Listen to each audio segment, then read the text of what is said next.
চিন্ময়প্রভু যে দাবিগুলো দিয়েছে সেটা সনাতনীদের দাবি, সেই দাবিকে দাবায় রাখার জন্য ওনাকে অ্যারেস্ট করা।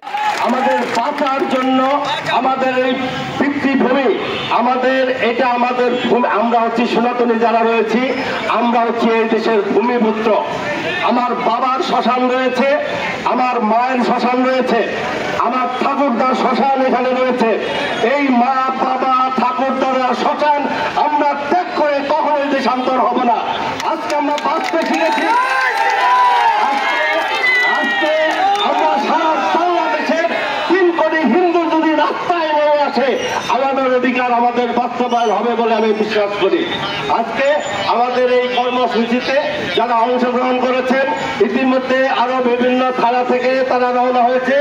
আজকে আমাদের একটু কষ্ট হলেও, একটু বিলম্ব হলেও আমরা টাঙ্গাইলে দেখে দিতে চাই টাঙ্গাইলের সনাতনীরাও আমরা ঐক্যবদ্ধ। আজকে আমি একটি স্পষ্ট কথা ঘোষণা করতে চাই, সারা বাংলাদেশে সনাতনীদের যে মুখপাত্র চিন্ময় দাস প্রভুকে গ্রেফতার করা হয়েছে, তারই ধারাবাহিকতায় আমাদের প্রত্যেকটি জেলায় প্রত্যেকটি সনাতনীদের যারা নেতৃত্ব দিয়ে থাকেন তাদেরকেও গ্রেফতার করা হতে পারে।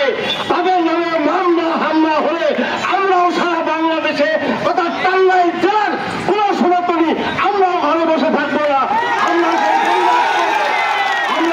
আমরা এখন বলতে শিখেছি, আমরা সনাতনীরা মরতে শিখেছি, গুলিবিদ্ধ হবো, কিন্তু আমার অধিকার, আমার এই দেশের 1 ইঞ্চি অধিকার আমি ছাড়বো না। যারা আজকে এই সনাতনীদের মাঝে এই প্রতিবাদ সমাবেশে যারা ঐক্যবদ্ধ হয়েছেন, সনাতনী যারা সচেতন হয়েছেন, আমরা আর ঘুমিয়ে মরতে চাই না। আমরা ঘুমিয়ে থাকলে কিন্তু আমাদের মৃত্যু অবধারিত, আর আমরা যদি জেগে থাকতে পারি তাহলে কিন্তু আমার মৃত্যু নাও হতে পারে।